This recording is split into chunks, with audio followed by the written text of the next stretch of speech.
Bonsoir à tous, bienvenue à ce flash d'information.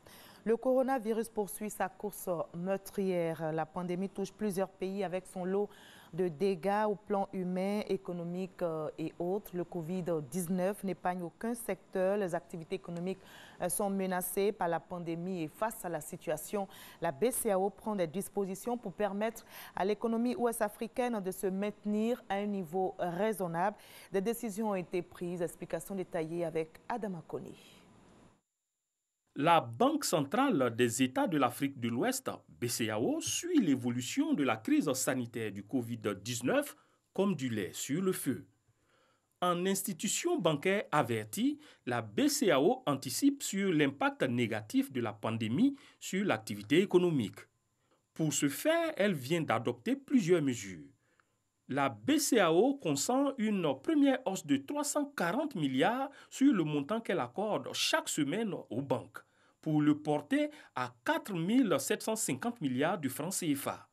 Cette augmentation des ressources mises à la disposition des banques leur permettra de maintenir et d'accroître le financement de l'économie. Une disposition qui sera accompagnée d'approvisionnement suffisant des banques en billets, afin de prévenir toute rupture dans les guichets automatiques. La BCEAO s'engage aussi dans une négociation avec les sociétés d'émission de monnaie électronique pour réduire les coûts de transaction. Toute chose qui encouragera la population à une plus grande utilisation des moyens de paiement digitaux. Objectif, limiter les contacts et les déplacements. Ce n'est pas tout.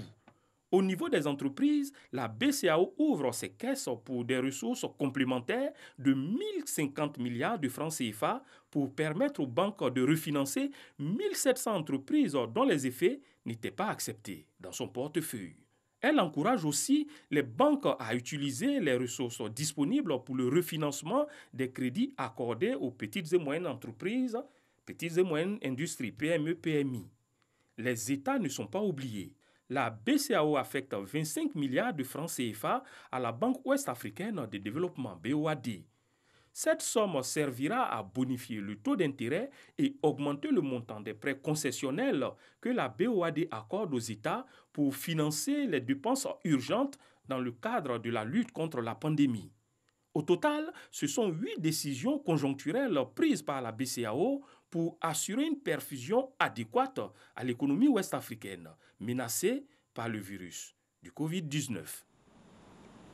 Voilà, pour freiner l'évolution du coronavirus, la Côte d'Ivoire, comme bien d'autres pays touchés par la pandémie, a pris des mesures, notamment la fermeture des frontières et des écoles. Les autorités recommandent en plus des gestes barrières comme le lavage des mains avec du savon ou le gel hydroalcoolique. Mais qu'en est-il du stock disponible dans notre pays? Les industriels qui se partagent le marché ont-ils suffisamment de stock pour couvrir sur une longue durée la demande locale? Comment expliquer la flambée des prix de ces produits? Y a-t-il un contrôle dans les différents points de vente? Élément de réponse dans l'édition de 20h. La préfecture de police de Mons s'implique dans la lutte contre le Covid-19. Les policiers ont organisé une patrouille la nuit dernière pour faire respecter les mesures préventives et les forces de l'ordre ont fait des descentes dans les maquis et les bars. Nous y reviendrons dans notre édition de ce soir. Le Covid-19 touche aussi la France qui a pris des mesures pour stopper ce virus mortel. L'Assemblée nationale en comité restreint a adopté ce dimanche 22 mars le projet de loi d'urgence prévoyant des mesures exceptionnelles pour lutter contre la pandémie du coronavirus. Feu vert donc à un état d'urgence sanitaire regroupant les mesures déjà annoncées par le gouvernement français. L'état d'urgence sanitaire prévoit en effet des restrictions de circulation mais aussi l'interdiction de se réunir ou d'entreprendre.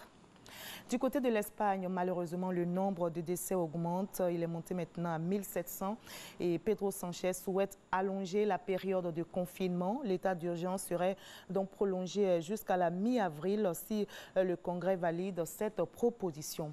Le vote devrait intervenir le mercredi 25 mars prochain. Et c'est dans ce contexte de crise sanitaire provoquée par le coronavirus que près de 5 millions de Guinéens se sont rendus aux urnes ce dimanche pour un double scrutin couplant les législatives et le référendum constitutionnel. Un scrutin contesté par la société civile et l'opposition qui a appelé au boycott. Le vote a été perturbé dans certaines localités où des violences ont été signalées. Boutiques incendiées, barricades érigées, bureaux de vote saccagés et l'ONU avait fait part de son inquiétude en amont d'un scrutin qui se déroule, je rappelle, sans les observateurs internationaux de l'OIF, de la CEDEAO et de l'Union africaine qui se sont retirés du processus. On va se retrouver à 20h à tout à l'heure.